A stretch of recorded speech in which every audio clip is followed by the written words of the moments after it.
चौथे अध्याय के अंतर्गत 7 तत्व संबंधी भूल देखने के उपरांत या ही प्रतीति जुत कचुक ज्ञान सो दुखदायक अज्ञान जान, मिथ्या ज्ञान की चर्चा चल रही है। अध्यात्म में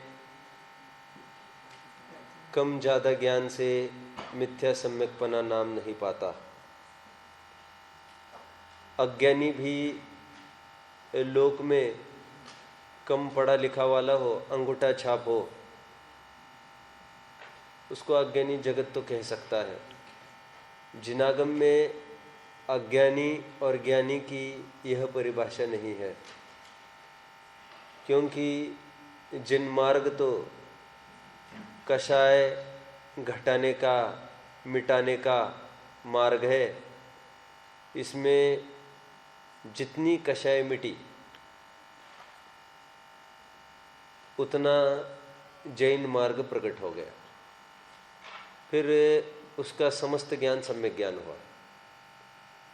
फिर भले ही वो 24 के बदले में 25 तीर्थंकर है ऐसा कहे, अथवा तुच्छ ज्ञानी हो, तीर्थंकरों का नाम आदि भी न जाने, संख्या आदि न जाने, तिर्यंश आदि भी, तब भी वे ज्ञानी ये संज्ञा को प्राप्त हो सकते हैं।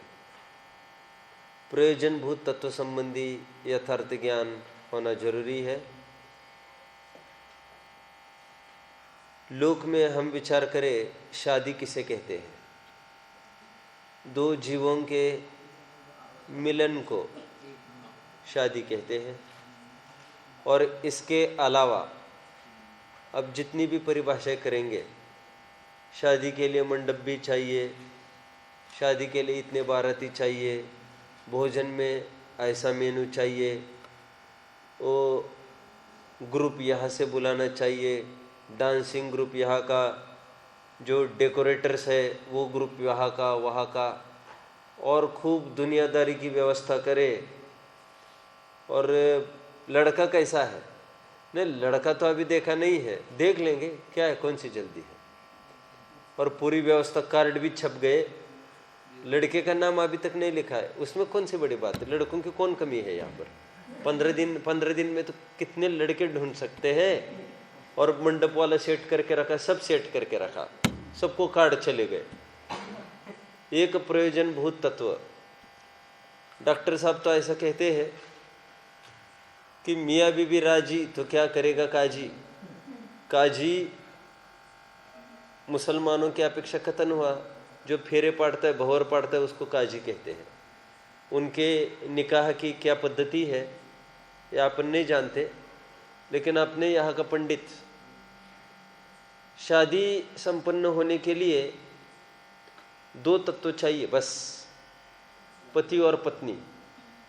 और हो तो पंडित हो तो मतलब, नहीं हो तो नहीं हो, शादी संपन्न होने के लिए उसकी आवश्यकता नहीं है।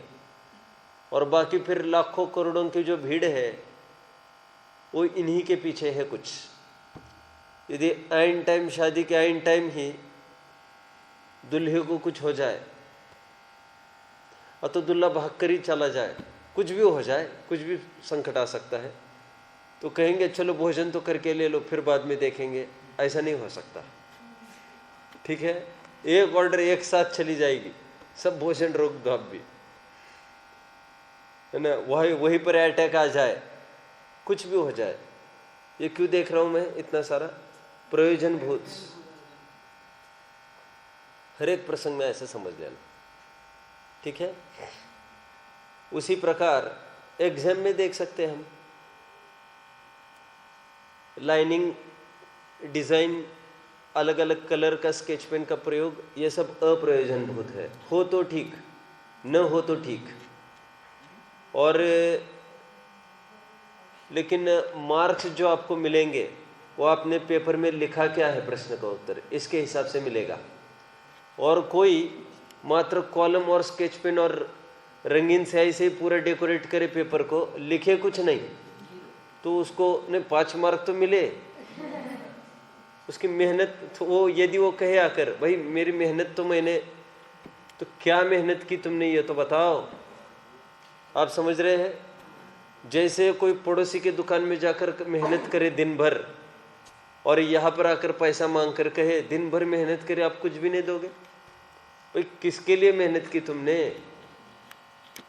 उसी प्रकार बाहर का जितना भी ज्ञान है वो अंडरलाइन आदि आदि की तरह है, ऑप्शनल चीज़ है टोटली। हाँ, पेपर यदि हो गया हो आपका तो खूब समय उसमें लगाना अंडरलाइन में, उससे शोभा भी बढ़ेगी फिर पेपर की, इसमें कोई शक नहीं है।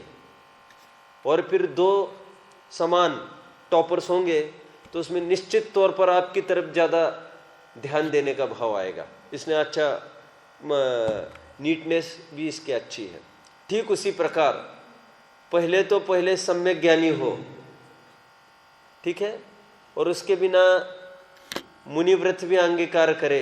समंत भद्र स्वामी के शब्दों में मुनि श्रेय क्या है वो, अनगारो गृही श्रेयाम निर्मोहो मोहिनो मुने, गृहस्थो मोक्ष मार्गस्थो निर्मोहो नैव मोहवान।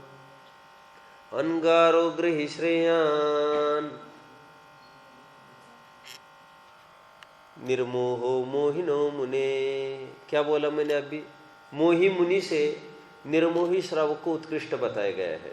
तो सम्यक ज्ञान पहले इतना पक्का कर लेना, अंडरलाइन मतलब बाहर की क्रिया है, व्रत तपश्चरण आदि, वो हो तो हो, न हो तो न हो, उससे कोई बिगाड़ सुधार नहीं होता।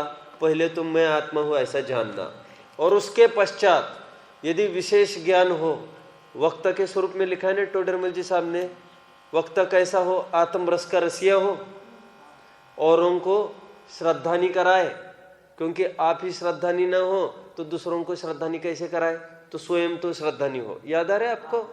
और फिर एक्स्ट्रा बात में लिखा है न्याय व्याकरण का ज्ञाता हो तो और भी अच्छा, अवधि मन परे ज्ञान का ज्ञाता हो और भी अच्छा।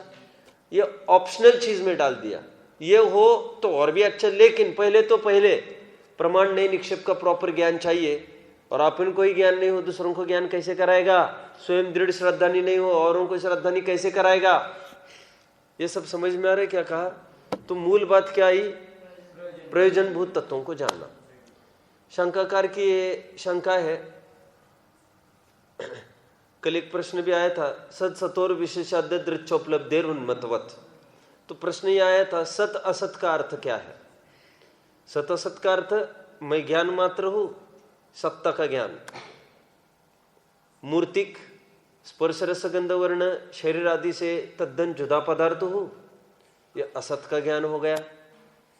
इनसे मेरे दुख सुख दुख का कारण कार्य संबंध नहीं, और उनका मेरे रखने से वे अच्छे से रहते होंगे, शरीर आदि पुष्ट बने रहते होंगे, ऐसा मेरा भी उनके प्रति कर्ता कर्म संबंध नहीं, कारण कार्य संबंध नहीं। समझ में आया?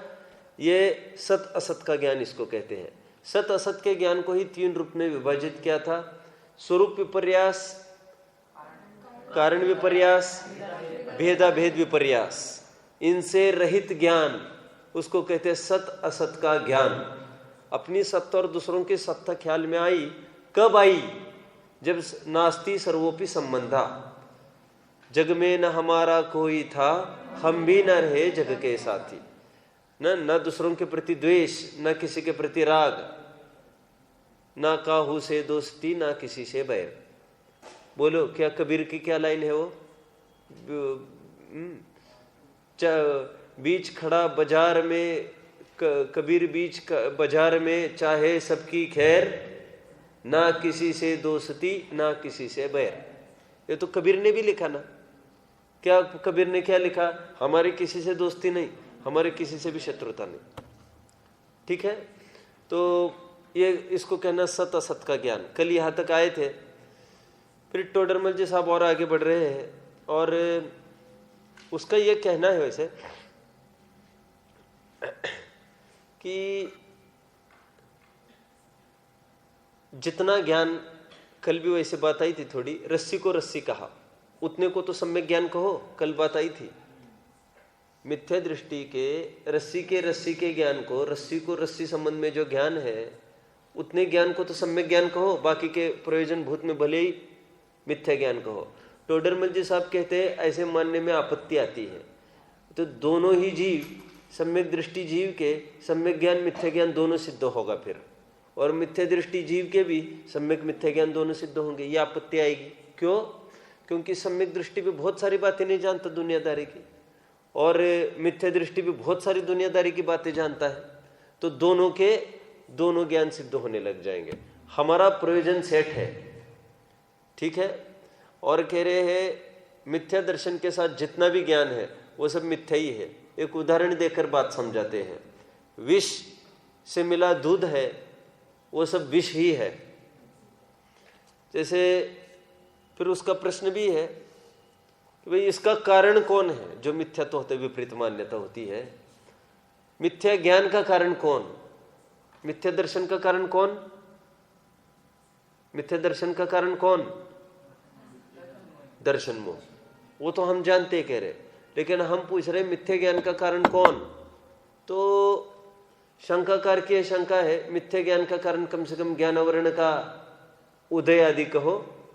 टोडरमल जी साहब कहते ना, ज्ञानावरण का कोई रोल नहीं है इसमें, और जो मिथ्या दर्शन हुआ, जो मिथ्या ज्ञान हुआ, उसमें भी कारण दर्शन मोही का उदय है। ऐसा क्यों? गांधी जी है, गांधी जी मैंने कहा था आपको, वैश्य के पास गए थे। थोड़ी छोटी अवस्था थी ना उनकी, बाल्यावस्था में वे वैश्य के पास गए थे। मांस भी खाया था उन्होंने, आपने पढ़ा होगा ना ऑटोबायोग्राफी में सबने। तो उसमें कारण कौन है? तो गांधी जी स्वयं नहीं कह रहे, वो अहमद है ना। कौन अहमद? गांधी जी ने जिसके साथ दोस्ती की है, उन्होंने ऑटोबायोग्राफी में लिखा है, उसका नाम अहमद लिखा है, मुसलमान था वो। कह रहे उसके साथ दोस्ती हुई तो अहमद उसको उकसाता था। ये कह कह कर गांधी जी बहुत डरते थे जब छोटे थे तब, खास तौर पर भूत व्यंतर आदि की बातों से बहुत डरते थे वे। अंधेरा होने लग जब बहुत डरते थे, तो किसी रूप से उस अहमद ने यह बसा दिया था गांधी जी के चित्त में कि तुम्हें जो भय लगता है ना, तुम्हें ताकत नहीं है, इसीलिए मुझे थोड़ी भय लगता है, तुम तो मांस खाया करो, मांस। ये कहकर उसको बकरी का मांस खिलाया, तो उसको उनको लगने लग गया अब हमको ताकत आएगी, ताकत आएगी। और स्वप्नों में उनको कुछ दिखे ही ना, वो बकरी बकरी चिल्लाती दिखे फिर। तो उनको बहुत माथा खराब हो गया। वो बोले क्या हो रहा है ये सब, क्योंकि घर इतना शुद्ध सात्विक था और चोरी छिपे ये किया था उन्होंने। मेरा ये प्रश्न है, अहमद क्यों खराब था? वो तो अहमद क्यों खराब था, ये क्या प्रश्न है? कह रहे अहमद तो स्वयं ही, उसका तो परिणाम खराब ही था, वो तो उसमें कारण वो स्वयं ही था। अच्छा, गांधी जी क्यों बिगड़ गए फिर? अभी फिर अहमद को क्यों बदनाम करते हो आप? कह रहे ऐसा ही है, आप अहमद को हटा के देख लो। यदि अहमद हट जाएगा और दूसरा कोई आ जाएगा तो गांधी जी ऐसा काम नहीं करेंगे। गांधी जी जो पूरा काम कर रहे हैं, who is the man behind the curtain? Man behind the curtain वो डायरेक्टर होता है ना, हमेशा डायरेक्टर फेमस नहीं होता। आपको मंच पर रातों रात फेमस कभी डायरेक्टर नहीं होता। डायरेक्टर को पहचानता तक नहीं आदमी, उसको अकल शक्ल भी नहीं देखता। और फेमस कौन होता है? और ये हीरो को कितनी दफे डांट फटकार पड़ती रहती है। जो सेट चलता है उसमें एक एक हीरोइन को 10-10 दफे रुलाता है डायरेक्टर, और चाहे जैसा बोल बोल के। और एकदम टॉप हीरोइन जिसको आप देख रहे हैं, ये फिल्म फेयर अवार्ड की विजेता, वो सेट पर कितनी दफे रोती है और पब्लिक के सामने, और डायरेक्टर चाहे जैसा बोलता रहता है उसको।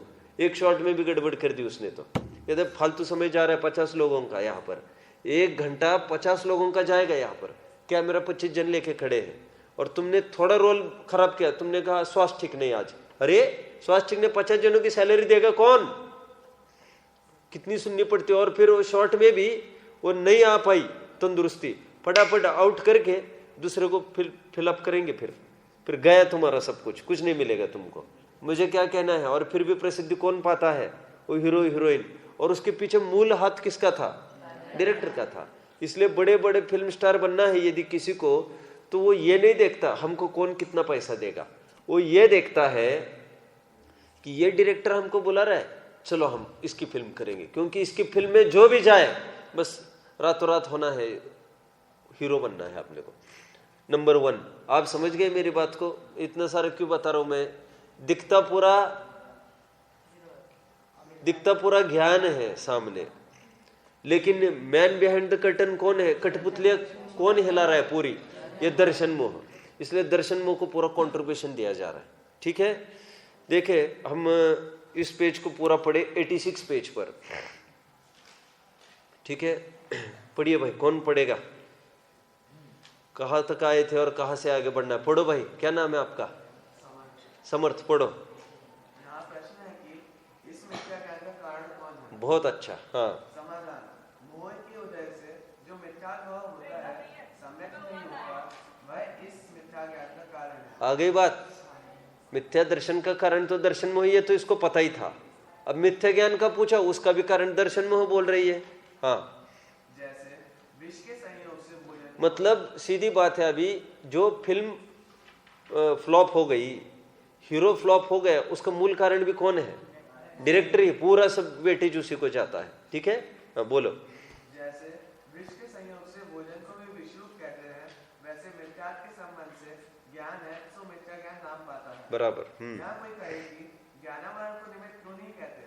समाधान, ज्ञानावरण की वजह से तो ज्ञान के अभाव अज्ञान भाव होता है, तथा उसके क्षरक्षर से किंचित ज्ञान रूप मति आदि ज्ञान होते हैं।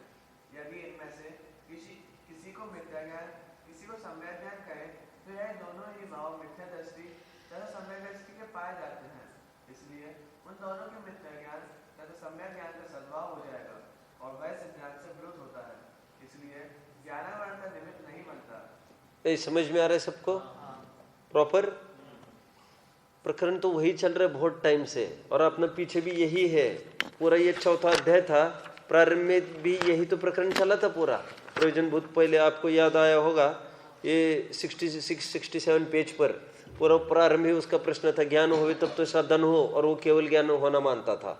तब से यही प्रकरण चल रहा है, नया प्रकरण कुछ नहीं है। ठीक है, अभी देखिए उसका फिर से ये कहना है, नहीं फिर भी ज्ञानावरण का कुछ तो रोल है, ऐसा बोलो। टोडरमल जी साहब अभी क्या हेतु दे रहे, अब बहुत अच्छे से सुनना है। ये शायद आपको थोड़ा कॉम्प्लिकेटेड लगे, लेकिन आप बारीक ऐसे सुनोगे तो गले उतर जाएगी बात। देखो टोडरमल जी ये कह रहे हैं, ठीक है कह रहे, बात तुम्हारी, जानना जो होता है उसमें तो ज्ञानावरण का क्षोभक्षम चाहिए, ये बात ठीक है तुम्हारी। लेकिन कह रहे जैसे उदाहरण, कह रहे जैसे उदाहरण के रूप में कोई अनुकूल सहयोग है मेरे सामने, ठीक है, और उसी समय में कोई प्रतिकूल सहयोग भी है। मान के चलो ना, मेरा बिछड़ा हुआ पुत्र सालों बाद उसका और मेरा मिलन होना है। प्रद्युम्न बहुत साल बाद लौटकर कृष्ण के पास आना है, तो उसको खुशी का प्रसंग है वो, ठीक है। और दूसरी बात, घर में ही दूसरा कोई ऐसा प्रसंग बन गया है जिसके कारण कोई मर गया, मान लो बनारसी दास जी का उदाहरण ले सकते हैं कि नहीं। सुता मरण पुत्र वधु आगौन, क्या क्या लिखा, नानी मरण सुता जन्म पुत्र वधु आगौन, ये तीन ही कारज भय एक ही दिन एक ही भवन। ये समझ में आ गया? नहीं समझ में आया अर्थ? क्या नानी मरण, एक ही दिन कितनी घटनाएं हुई, नानी मर गई, सुता का जन्म हुआ, लड़की हुई, बहन हुई, और पुत्र वधु आगौन, और पत्नी आगे बनारसी दास जी को। आप समझ रहे हैं क्या कि कितनी बातें कही मैंने।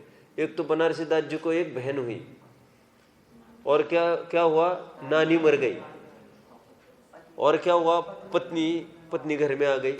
अब इसको हर्ष का प्रसंग माने, तीन ही कारज भय एक ही दिन एक ही भवन, एक ही भवन में तीन कार्य हुए, है ना। प्रगट विपत्ति देख ज्ञानी चित्त, प्रकट भय मन खेद, और अज्ञानी न जाने वस्तु स्वरूप को भेद, ऐसा कुछ है। ये जानकर तो मुझे वैराग्य हुआ, और अज्ञानी ये समझता ही नहीं है, ऐसा उन्होंने एक छंद लिखा। मुझे क्या कहना है, एक ही समय में दो प्रसंग हुए, मान के चलो, कोई अनुकूल कोई प्रतिकूल उसी समय में। कह रहे ज्ञानावरण का क्षोभशम तो है, किसी को भी जानने लायक है। पुत्रवधू पत्नी आई है, हर्ष का विषय है। नानी मर गई है, दुख का विषय, शोक का विषय है।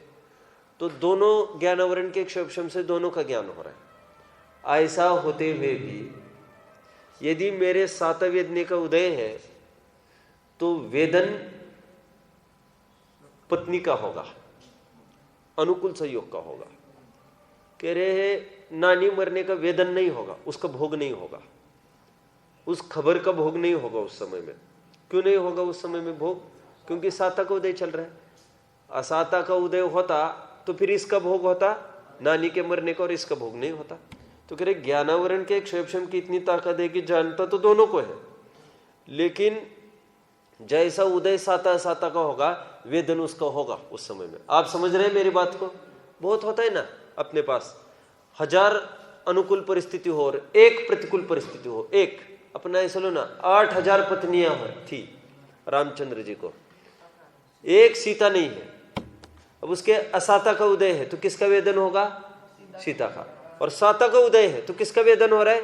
8000 में से किसी का भी वेदन होगा। आप समझ गए मेरी बात को? तो कह रहे जैसा वेदन होगा वैसे उसको सुख दुख होगा। तो ठीक उसी प्रकार ये हुआ उदाहरण। फिर सिद्धांत क्या घटित कर रहे हैं? ज्ञान तो ज्ञान है, कह रहे हैं ज्ञानावरण का क्षोभशम तो इतना है जीव को, लेकिन यदि दर्शन मोह का उदय है तो अप्रयोजन भूत का ही ज्ञान होता है, उसी की तरफ ढलान आती है, उसकी झुकाव आता है। और यदि दर्शन मोह का उदय नहीं है तो वेदन किसका होता है? फिर प्रयोजन भूत तत्व का होता है। इसलिए मूल कारण तो हम दर्शन मोही कहेंगे। अभी कितने जन समझे बात को? लोक में कहते हैं ना, घर भरा है पूरा लेकिन दिन भर रोती रहती है, जाने क्या हो गया उसको। उसको वेदन किसका हो रहा है? असाता का उदय है तो वेदन उसको जो कमी है वो कमी कमी को देखते रहते हो। 1000 अच्छी बातें हैं उसको नहीं देखते। इसलिए एक बात हमेशा आपने सुनी होगी, मित्र 2 काम करता है। जो अपने में थोड़ी थोड़ी अच्छी बातें हैं उसको बढ़ चढ़ कर 1000 गुने बढ़ा चढ़ा कर कहता रहता है, बात एक। दूसरी बात, जो अपने में वास्तव में अच्छा ही है ही नहीं उसको भी प्रदर्शित करता रहता है। समझ में आ गया? बात एक। 2, अभी शत्रु क्या काम करता है? जो अपने में दुर्गुण इतने इतने से है उसको तिल का ताड़ बना देता है, बात का बतंगड़ बना देता है। और दूसरा काम क्या करता है? जो का दुर्गुण अपने में है ही नहीं उसको भी बोलता रहता है। आप समझ गए मेरी बात को? मैंने ये सारा क्यों कहा इतना? देखो, कोई आदमी सर्वगुण संपन्न तो होता नहीं है, उसमें मान लो 50% अच्छी बातें, 50% खराब।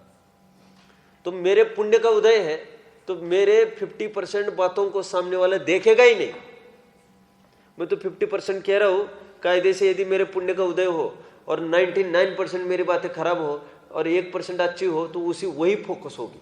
और यदि पाप का उदय हो और 99% बातें खराब हो, 1% अच्छी हो, क्या कहा? यदि मेरे किसका उदय हो? मेरे पाप का उदय बोला गया। यदि मेरे पाप का उदय हो, 99% बातें अच्छी हो और 1% बात खराब हो, तो वो खराब को ही फोकस करेगा जमाना। वो ये नहीं देखेगा उसको कितना अच्छा काम था आज तक का इसका, वो 1 सेकंड में आपको हटा देगा। आप ये कहेंगे आज तक का मेरा इतना परफॉर्मेंस इतना अच्छा रहा, 1 सेकंड में हटा देंगे आपको। लोक में कहावत है ना, जब तक तेरे पुण्य का बीता नहीं करार, अवगुण तेरे माफ है चाहे करो 1000। ऐसे क्यों बोला? जब तक तेरे पुण्य का बीता नहीं करार, अवगुण तेरे माफ है चाहे करो 1000। अब उल्टा बोलो, जब तक तेरे पाप का बीता नहीं करार, बोलो गुण तेरे गुण को भी तेरे दूषण है चाहे करो। समझ में आ गया? तो फिर सब उसके हिसाब से चलता है। हमको लगता है ये इतना क्यों नहीं देखते? अरे उनको वेदन वैसा ही होगा ना, सामने वाले को वेदन वैसा ही होगा जैसा हमारा उदय चल रहा है। हमारा असाता का उदय चल रहा है तो हमें भी उनको देख देख कर वैसा ही होता है, उनको भी देख देख कर मन मुटाव बना रहता है। आप पकड़ में आ रहे हैं मुझे क्या कहना है? यह अभी पढ़ेंगे, बड़ा पैराग्राफ है ये। पढ़िए। कौन पढ़ेगा? परु पढ़ोगे? पढ़ो, परु पढ़ो। हाँ,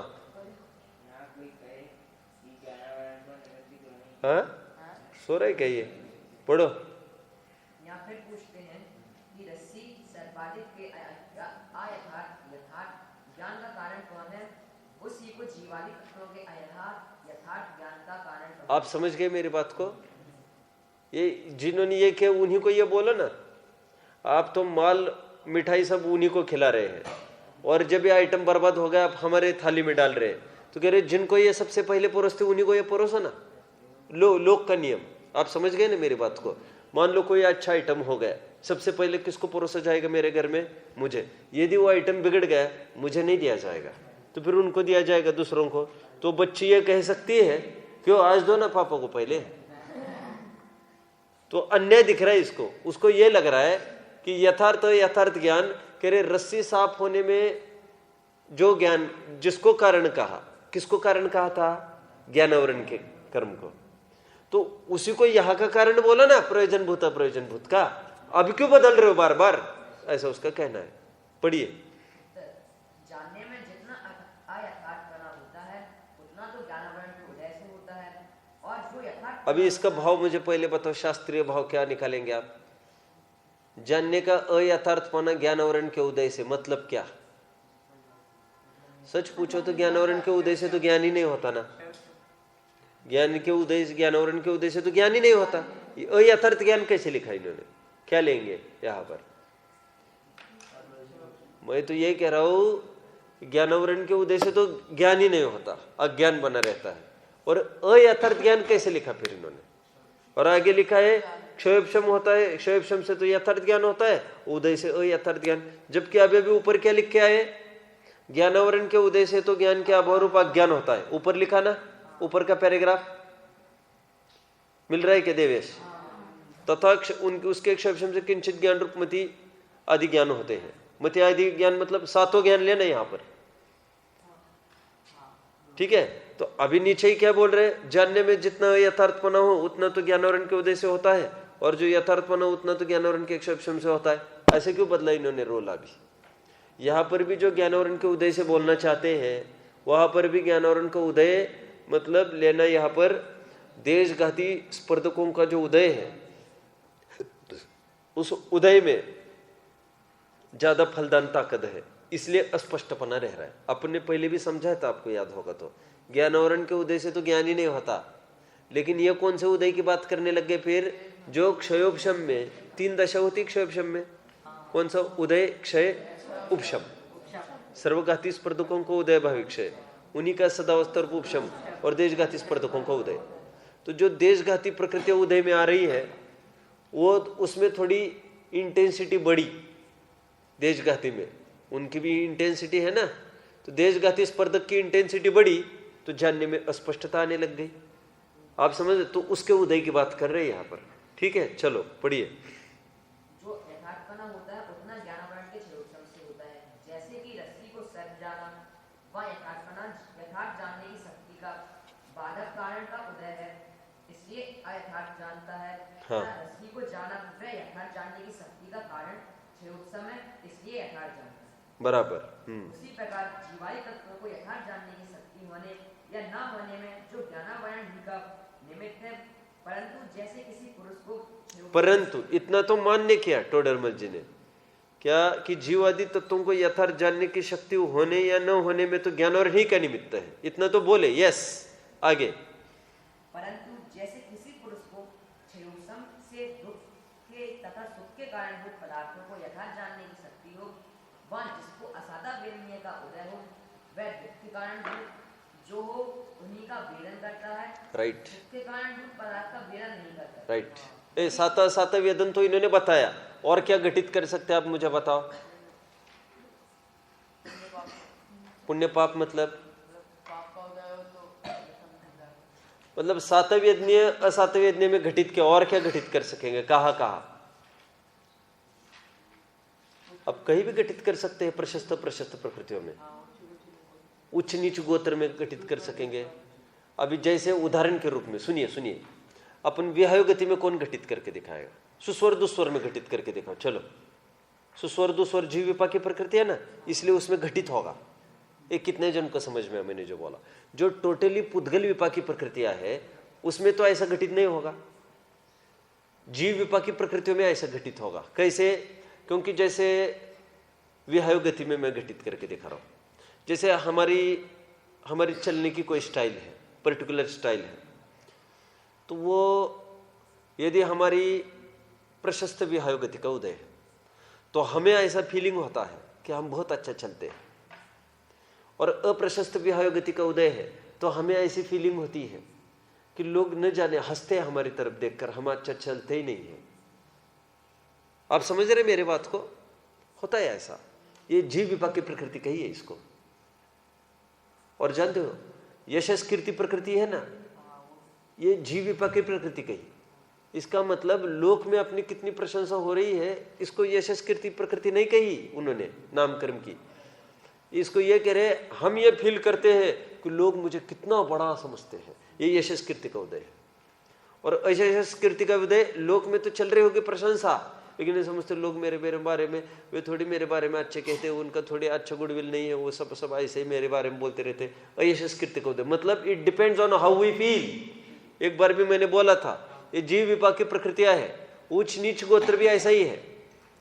आप समझ गए? तो कह रहे ज्ञानावरण का क्षयक्षम जैसा वो तो जो है सो है, सब ज्ञान हो रहा है, लेकिन वेदन उसका होगा जिसका उदय चल रहा है। अभी यहां पर तो दो अलग अलग सामग्री घटित करके दिखा उन्होंने। साता वेदनियों हो तो अनुकूल पत्नी दिखेगी, और असाता का उदय हो तो प्रतिकूल पुत्र दिखेगा।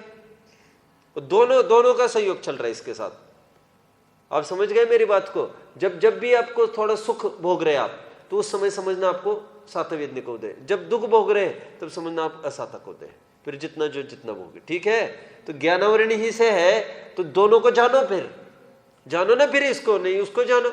लेकिन नहीं जान सकता ना, वो वेद नियम बड़ा कारण है। समझ रहे आप? देखो नारकियों की विक्रिया है, अपृथक विक्रिया कही नारकियों की, देवों की पृथक विक्रिया कही, ये तो आपको पता है। विक्रिया मतलब देव तो ऐसा करते हैं कि हजारों शरीर अपने शरीर के बना सकते हैं। आप जानते हो ना, मैंने बोला था आपको, दो ताली बजाने के बीच का जितना गैप है, क्या कहा मैंने, ये तबले पर थाप पड़ती है तो दूसरी थाप के पहले जितना गैप पड़ता है बीच में, उसके बीच में सौधर्म इंद्र वो 170 जगह जाके आता है, आ सकता है। 170 जगह एक बार समोशरण लग सकता है कि नहीं? अजितनाथ भगवान के काल में लगा था, तो हो सकता है। इतनी वो कैसे कर सकता है इतना? अरे एक साथ उसको क्या है, उसको क्या भ्रमण करना है क्या? एक साथ शरीर खड़े कर दिए उसने। मैं क्यों बता रहा हूं इतना सारा? नारकी है, नारकी के तो अपृथक विक्रिया है, उसको तो स्वयं का ही शरीर उस रूप बनाओ, अनेक नहीं कर सकता वो तो। स्वयं का शरीर या तो भाले रूप बनाए, तलवार रूप बनाए, ऐसा कुछ बनाए वो। अभी मैं ये कहना चाहता हूं, तो फिर अच्छा क्यों नहीं बनाता हूं? वो बनाए ना भगवान जैसा बैठे ना, लेकिन उसको वैसे ही लेश्या है ना, उस सब ताकत होते हुए भी उसको लेश्या जैसे वैसे उसको परिणाम आएंगे। ताकत से क्या होता है?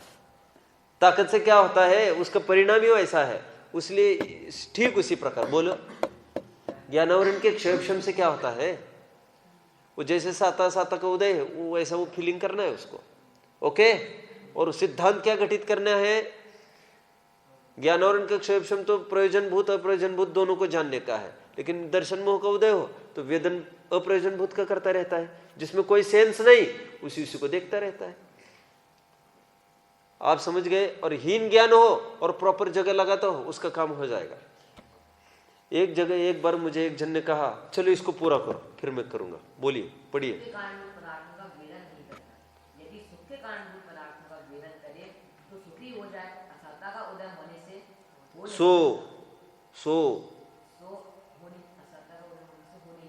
हाँ, इसलिए यहाँ दुख के कारणभूत और सुख के कारणभूत पदार्थों के भेदन में ज्ञानावरण का निमित्त नहीं है, असाता का उदय ही कारणभूत है।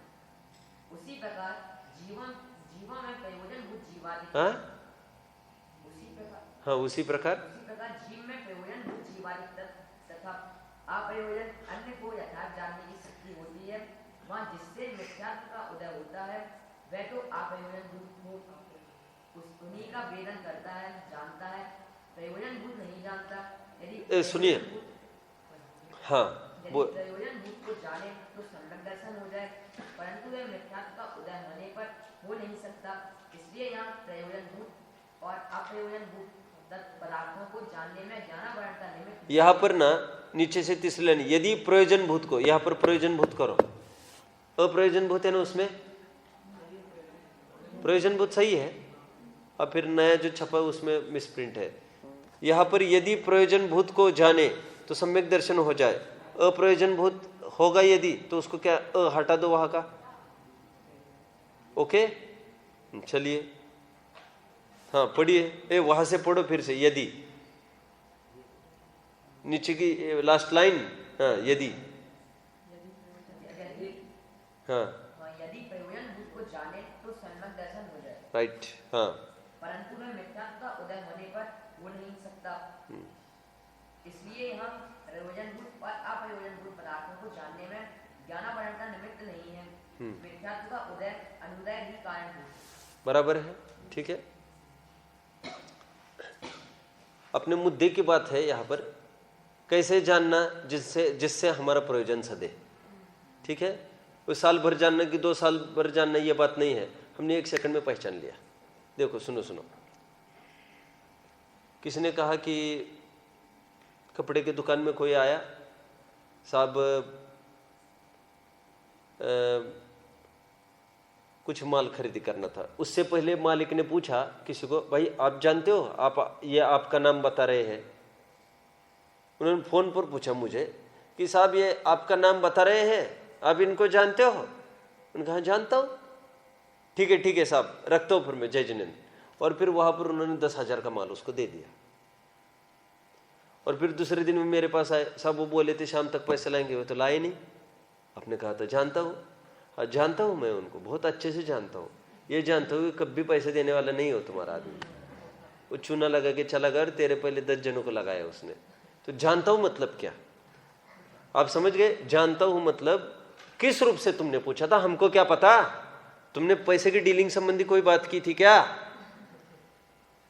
आप समझ गए मेरे को? मतलब अपना प्रयोजन भूत की बात, वो दुनिया में कैसा है क्या है उसकी बात नहीं। अभी हमारा मुद्दा कितना है उसको हम उधारी देवे कि नहीं। हाँ ऐसी बात करो तुम, हाँ, इस अपेक्षा से वो अच्छा आदमी नहीं है। और बाकी तो बहुत एवन आदमी है वो। डॉक्टर कैसा है वो? डॉक्टर कैसा मतलब क्या प्रश्न है तुम्हारा? डॉक्टर कैसा? नहीं साहब हम सोच रहे हैं हमारी लड़की के लिए। हाँ ऐसा बोलो तुम। फिर वो अच्छा नहीं है, रोज पी कर पड़ा रहता है नाली में। और सुनो और नहीं साहब वो तो हमारे लड़के का ऑपरेशन कराना है, 1 नंबर का डॉक्टर है, तुम उसी से करा लो। होता है कि नहीं होता ऐसा? मैंने बोला था आपको, पूना में एक पीके ग्रांट,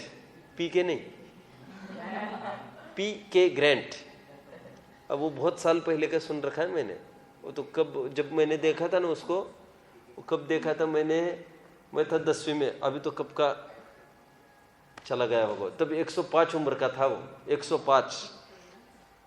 और बहुत गाड़ी बड़ी लेके आता था वो, इतनी बड़ी गाड़ी स्वयं ड्राइविंग करके आता था पूना इतनी बड़ी सिटी में, 105 उम्र का। और 1 नंबर उसका हाथ था, पूरी पूना में कहो, महाराष्ट्र में कहो, या पूरा इंडिया में भी कहो। और उसकी ये विशेषता थी, इन शर्ट करके आता था और जाते समय ऐसे बैग भर के लेके जाता था। तब सुनते थे ये रोज की 20 लाख इनकम कमाता है। और कुछ नहीं करता था, 2-3 ऑपरेशन रोज के करता था। और ऑपरेशन भी ऐसे करता था वो कभी नीचे देखता ही नहीं था ऑपरेशन करते समय। वो तो ऐसा बोलता रहता था, चलता रहता था उसका। तो लोग कहते भाई नीचे देगा और एक भी ऑपरेशन बिगड़ता नहीं था उसका। आप समझ गए? और कोई उसी में आके डाल के देखे तो भी ऐसे कुछ नहीं कह सकते अपन उसका, समझ में? जिसको उसको पकड़ आ गई है उसकी। उसी प्रकार सम्यक दृष्टि क्या करता है ये नहीं पूछना तुम, उसको पकड़ हो गई है वस्तु स्वरूप संबंधी। और अज्ञानी उसको क्या कर लेके बैठा, यहां पर पढ़ यही रहा है कि अपना कोई नहीं। और मान क्या रहा है अंदर से? मान यही रहा है, क्यों भाई तुम ध्यान नहीं है तुम्हारा, क्या है, अपन किसी का कर नहीं सकते, पढ़ो ना फिर, तुम समझते नहीं हो। वो टीचर नहीं समझ पा रहा है अभी, वो युधिष्ठिर जैसा। याद आ रहा है ना आपको? हमें क्रोध नहीं करना चाहिए। क्या कहा मैंने? युधिष्ठिर को ये होमवर्क दिया था ना, याद है ना आपको? तो ये नहीं पता आपको? अरे ये तो प्रसिद्ध ही है। पांडवों को होमवर्क दिया, हमें क्रोध नहीं करना चाहिए, क्रोध बुरा है, पांडवों को। तो सबने उत्तर दिया और युधिष्ठिर नहीं दे सका, उसको करी डंडे से पिटाई गुरुजी ने। तो इतना नहीं बोल सकता, बोल। कल फिर पूछा, बोलो, नहीं बोल सका, फिर डंडे।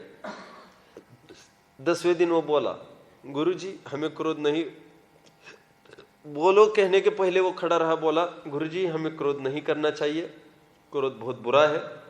बोले 10 दिन तुम इतनी सी बात को क्यों नहीं बोल रहे थे? बोले बोलने से क्या फर्क पड़ता है, वो क्या क्या होता है।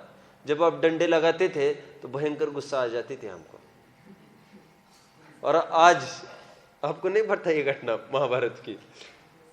तो वो कह रहे आज मैं ये कह सकता हूं, मुझे गुस्सा नहीं आता। मतलब उन्होंने अभ्यास किया पहले उसका। बोलने से ही तो सम्यक मिथ्या ज्ञान की बात नहीं होती ना, अंदर मान्यता से होती है, कोरे शुष्क ज्ञान से नहीं होती, ये कहना चाहते हैं। गांधी जी के पास एक जना है, पता होगा ये तो, गांधी जी के पास एक जनाई महिला, इलाज का होना था कुछ, तो गांधी जी ने कहा तुम एक काम करना, तुम 21 दिन के बाद आना। वो 21 दिन के बाद आई तो उसको बोला गांधी जी ने, क्या बोला फिर? तुम गुड़ खाना छोड़ दो। तो तुम बोले फिर किसी को पूछा क्या आपने ये 21 दिन में? नहीं बोले, मुझे तो पता ही थी दवा, लेकिन मैंने भी आजमाया कि मैं भी कर सकता हूँ क्या ऐसा। और तभी तो पहले ले ही तू उपदेश को, श्रीमद जी का वाक्य है ना, और पहले उपदेश को लेना और फिर देना। समझ में? अंदर से निकलता और भले आदमी अंदर को तो कुछ नहीं मिला और बाहर मिला, कितना अभागा है। कैसा ज्ञानधारी तूने अपना पिछाना। ठीक है, देखो एक बड़े लोग रहते हैं ना, थोड़े पैसे से बड़े, वो थोड़े ऐसे भी लोग रहते हैं 7, 8, 9 महीने कमा लेते खूब, और 3 महीने घूम के आते इंग्लैंड, फिर और जहाँ भी जाना, अमेरिका, फिर और दुबई उबई, जहाँ घूम के आना है, साल के 3-4 महीने घूम के आते, पैसा जो कमाए खर्च करके आ जाते हैं। तो और फिर रोब जमाते दूसरों पर। तो फिर एक आदमी थे, बोले कि पति पत्नी थे, वो घूम के आते थे ऐसे ही, 6 महीने बाहर ही रहते थे। उनके सामने बहुत एक गरीब झोपड़ा था एक, उसको जब भी आते थे उसको बोले थे, ए रामैया, अरे तू अमेरिका देखा है? नहीं देखा साहब। अरे कैसे देखोगे, घर से बाहर निकलोगे तो देखोगे ना कैसी होती है। अब फिर आए कहीं घूमकर, थोड़े दिन के बाद फिर पूछा, ए रामू यहाँ तुमने देखा है पेरिस? नहीं साहब, हमने कहा। अरे कैसे देखो, घर से बाहर निकलोगे तो देखोगे ना। फिर ऐसे कई बार हुआ तो रामन सोचा अब की बार सुन के नहीं लेंगे इनकी। तो जैसे फिर उन्होंने कहा, ए रामू यहाँ, ए तू यहाँ, बोले यहाँ। बोले राम को क्या हो गया अचानक? जब वो गया, बोला तुम्हारे घर में वो नौकर काम में आता है, तुमने उसको देखा है? बोले नहीं देखा। कैसे देखोगे, घर में रहोगे तो देखोगे ना उसको। मैंने क्यों बोला इतना सारा? अरे दुनिया की बातें जान रही है और अंदर की बात नहीं जान रहे। तो कह रहे तू कैसा अभागा है, तू क्यों रोब झाड़ता है दूसरों पर? आप समझ गए? चलो पढ़ो इसका आगे का। और टोडरमल जी साहब और एक बात कह रहे हैं। टोडरमल जी साहब कह रहे हैं जो एकेंद्रियाधिक है असंगी पर्यंत के जीव, वो तो कदाचित बोले तो बोले ऐसा, कैसा कि ज्ञानावरण के उदय है इसलिए हम यथार्थदन नहीं कर सकते। कौन बोले? ये असंगी तक के जीव। लेकिन संगी जिनको पूरा ज्ञान हुआ है, ही हैज नो राइट। आप समझ गए? किसी ने स्कूल ही छोड़ दी, फिर मैंने पूछा भाई क्यों नहीं जा रहे स्कूल? अरे क्या बताए, यहाँ पर इंजीनियरिंग का कोई कॉलेज ही नहीं है। तो मैंने उसको बोला भाई इंजीनियरिंग का कॉलेज नहीं, ये तो माना, लेकिन यहाँ पर 10वीं तक स्कूल थी, तुमने 3rd में क्यों छोड़ दी तुमने स्कूल? ये किसको बोलने का राइट है? जो 10वीं तक पढ़े और फिर घर पर बैठे तो ऐसा बोले, मतलब जो शक हो वो पहले करे और तब तो ऐसा बोले क्या कि यहाँ पर स्कूल नहीं तब नहीं पढ़ रहा हो, और स्कूल होते हुए भी नहीं पढ़ रहा है तो ये तो उसके आड़ अपने प्रमाद को छिपाने का प्रयास कर रहा है वो। आप समझ गए? ये बात सत्य है, हायर स्टडीज नहीं है यहाँ पर, लेकिन तुम 10वीं तक क्यों नहीं पढ़े? ये उदाहरण क्यों दिया मैंने अभी? क्यों दिया? एक इंद्रिय तो ऐसा बोले जिसके गांव में स्कूल ही नहीं है, समझ में? वो तो ऐसा बोले कदाचित, कैसा बोले कि मैं तो सेकंड के आगे पढ़ ही नहीं सका, मैं क्या इंजीनियरिंग पढ़ूंगा। लेकिन ऐसे जिसके गांव में 10वीं थी वो ऐसा बोले दूसरी में ही छोड़कर कि मैं क्या करूं साहब, और फिर जिसके गांव में इंजीनियरिंग थी वो तो ऐसा बोल ही नहीं सकता। क्या चाहिए अर्पित आपको? वो तो ऐसा बोल ही नहीं सकता। उसी प्रकार संगी पंचेंद्रिय ऐसा बोले कि ज्ञान आवरण का उदय है, ये तो नहीं चलेगा, कह रहे।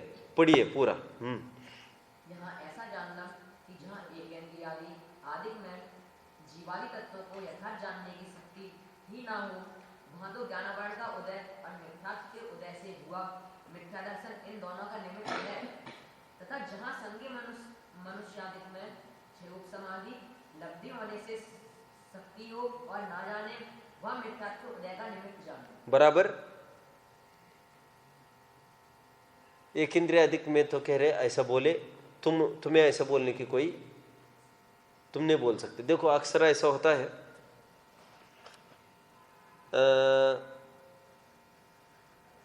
आलू प्याज खा रहा है कोई, रात्रि भोजन कर रहा है, उसको पूछे क्यों भाई, तो वो यदि बोले क्या करे, चारित्र मोह का उदय है। क्या बोले? तो उसने क्या छल ग्रहण किया? बताएगा कोई? ये चारित्र मोह का नहीं है साहब, ये तो दर्शन मोह का है। वो तो मुनि नहीं हो सकते, ये तो बोलो तुम। जो तुम्हारे भूमिका में होने लायक था उसको भी आप स्वैराचार करके नहीं पालन करोगे और कर्मों पर लांछन लगाओगे, ये नहीं चलेगा। ये मैंने उदाहरण क्यों दिया? क्योंकि जिस प्रकार लोक में वो चारित्र मोह पर ये ऐसे ही चलता है, जैसे यहां चल रहा है ना, ये कह रहा हमारे ज्ञानावरण का उदय है इसलिए सम्यक तो नहीं हो रहा है। और कभी कभी लोग क्या कहते हैं, हमारे चारित्र मोह का उदय है। तो चारित्र मोह का नहीं, तुम्हारी मान्यता ही गलत है। तुम तो जहां खड़े हो उतना तो करो ना। ये समझ गए? हम जितना कर सकते हो उतना तो करना ही चाहिए। जम सक्कई, मैंने कहा था ना, जो शक्य हो वो करे और अशक्य की श्रद्धा करे। ठीक है? फिर ये पूरा प्रकरण है। इस पूरे प्रकरण में आपने चौथी ढाल पढ़ी है क्या? चौथी ढाल में प्रारंभ में ही कहा गया था ज्ञान कारण है और श्रद्धान कार्य है। सामान्य रूप से, विशेष रूप से देखे तो श्रद्धा कारण है और ज्ञान कार्य है। कितने जन को समझ में आया? विशेष रूप से मतलब जब सम्यक मिथ्या लगेगा तब तो सम्यक दर्शन होगा कारण और सम्यक ज्ञान होगा कार्य। जब सामान्य ज्ञान दर्शन की चर्चा आएगी तो ज्ञान होगा कारण और श्रद्धान होगा कार्य। जैसा जानेगा वैसा श्रद्धान करेगा। और सम्यक दर्शन होगा तो सम्यक ज्ञान होगा, तो कारण कार्यपना दोनों प्रकार से घटित होगा। आप समझ रहे हैं? मेरा यह प्रश्न है, पति पत्नी के आश्रित है कि पत्नी पति के आश्रित है? तो आप बोलोगे क्या है? दोनों ही है। इसमें परस्पर आश्रय है।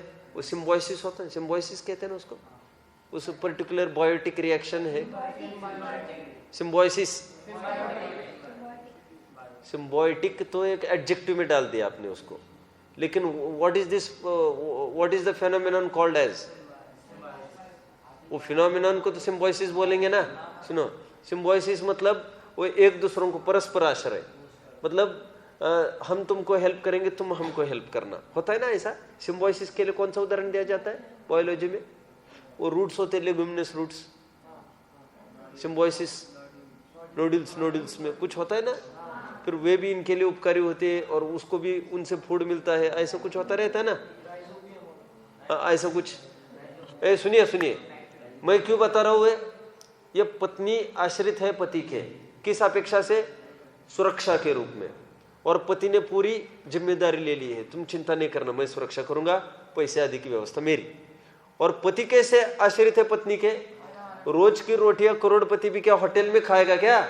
नहीं खा सकता, तो वो भी आश्रित है पत्नी के। दोनों एक दूसरों के आश्रित है। अपेक्षा बताओ रोटी की सुरक्षा, ठीक उसी प्रकार ज्ञान कारण कि श्रद्धान कारण। तो सामान्य की चर्चा करेंगे तो ज्ञान कारण, और विशेष की चर्चा करेंगे तो सम्यक दर्शन मिथ्या दर्शन जो विशेष हुआ है वो कारण पड़ेगा। होता तो दोनों एक साथ है, लेकिन कारण कार्य घटित किया जाता है। क्या कहा मैंने? लाइन बोलो छेड़ा की प्रकाश दीपक तय होई, पूरी बोलो। सम्यक साथे ज्ञान होए। सम्यक का अर्थ क्या है? सम्यक सम्यक दर्शन। सम्यक साथे ज्ञान होए, वहां पर सम्यक मतलब सम्यक दर्शन। दर्शन के साथ ही ज्ञान होता है। सम्यक साथे ज्ञान होए पय भिन्न आराधो। आराधो मतलब पर्व,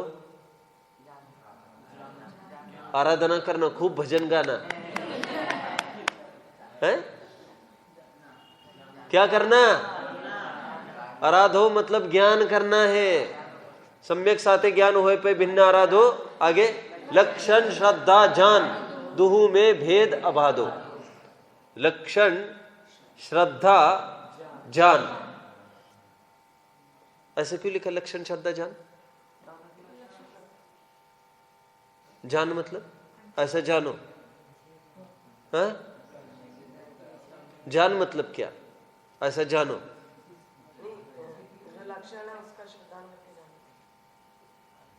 कौन समझा जो मेरा प्रश्न है? बहुत कम समझ पाएंगे।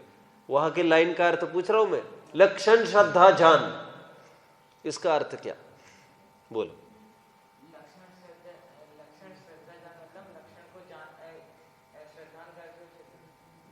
बैठो, मैं कहा ना नहीं बता पाएगा कोई ये लाइन का अर्थ। हाँ, लक्षण श्रद्धा जान। लक्षणता मतलब श्रद्धा हुई, तो श्रद्धा यहाँ पे कारण है, और जो ज्ञान हुआ वो कारण है। लक्षण श्रद्धा जान। समय हो गया। हाँ, श्रद्धा में और ज्ञान में लक्षणता। जान मतलब क्या? यहाँ पर क्या कहना चाहते? लेकिन वे क्रियावाची क्या कहना चाहते हुए? उसमें भेद बता रहे हैं कि लक्षण की अपेक्षा श्रद्धा में और ज्ञान में अंतर है। ठीक है, यहाँ पर जान मतलब क्रियावाची नहीं, उपदेश नहीं दे रहे। बोलो। हाँ, इसमें ऊपर जो बताया कि सम्यक के साथ ज्ञान होता है, तो उसमें भिन्न जानना है, तो किस प्रकार की उनके लक्षण श्रद्धा और ज्ञान है, ऐसे भिन्न। लक्षण श्रद्धा जान मतलब सम्यक दर्शन का लक्षण श्रद्धा और ज्ञान का लक्षण जान। ज्ञान का लक्षण जान, सम्यक दर्शन का लक्षण श्रद्धा, ऐसा बोल रहे यहां पर।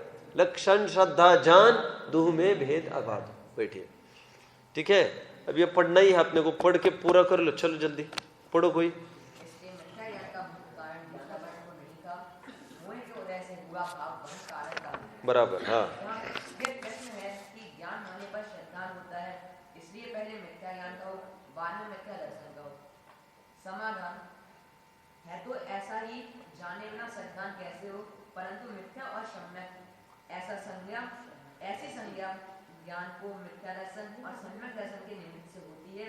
जैसे मिथ्या दृष्टि और सम्यक दृष्टि सुवर्णादि पदार्थों को जानते तो समान है, परंतु वही जानना मिथ्या दृष्टि के मिथ्या ज्ञान बराबर, हूबहू। सम्यक दृष्टि के सम्यक ज्ञान ना। ठीक है। हाँ, मैं तो कह रहा हूं जानते तो समान है लिखा है ना, कदाचित असमान भी जाने, सोने को वो लोहा भी जाने, सम्यक दृष्टि, उससे भी फर्क नहीं पड़ेगा। ये तो समान भी बोल रहे हैं, लेकिन पहले तो असमान भी बोल रहे थे। आपको ख्याल में मैं क्या कह रहा हूं? नहीं समझ में आ रहा है? हर्षिल, क्या बोला मैंने अभी? सम्यक दृष्टि मिथ्या दृष्टि दोनों सोने को कैसा जान रहे हैं? समान जान रही है कह रहे, लेकिन फिर भी सम्यक दृष्टि का ज्ञान सम्यक, मिथ्या दृष्टि का ज्ञान मिथ्या। लेकिन अभी तो यहाँ पर समान बोल रहे हैं, लेकिन मैं कह रहा हूं कदाचित वो सम्यक दृष्टि सोने को लोहा भी जानने, ऐसा भी लिखते तब भी आपत्ति नहीं थी उसमें, उसका ज्ञान सम्यक ही होता। हाँ बोलो, चलो। इसी प्रकार मिथ्या ज्ञान, सर्व मिथ्या ज्ञान और सम्यक ज्ञान को मिथ्या दर्शन और सम्यक दर्शन कारण जानना। इसलिए जहाँ सामान्यतया ज्ञान सिद्धांत का निरूपण हो, वहाँ तो ज्ञान कारणभूत है, उसे प्रथम कहना, और श्रद्धा कारणभूत है, उसे बाद में कहना। तथा जहाँ मिथ्या पकड़ में आ रहा है सबको? यहाँ पर 6 ढाला को आदर लिख कर रख दो। तथा जहाँ मिथ्या सम्यक ज्ञान सिद्धांत का निरूपण हो, वहाँ सिद्धांत कारणभूत है, उसे पहले कह और ज्ञान कार्यभूत है, उसे बाद में दें। बराबर। फिर प्रश्न है कि ज्ञान सिद्धांत तो युगपल होते हैं, उनमें कारण कार्यपना कैसे? बस देखेंगे कल।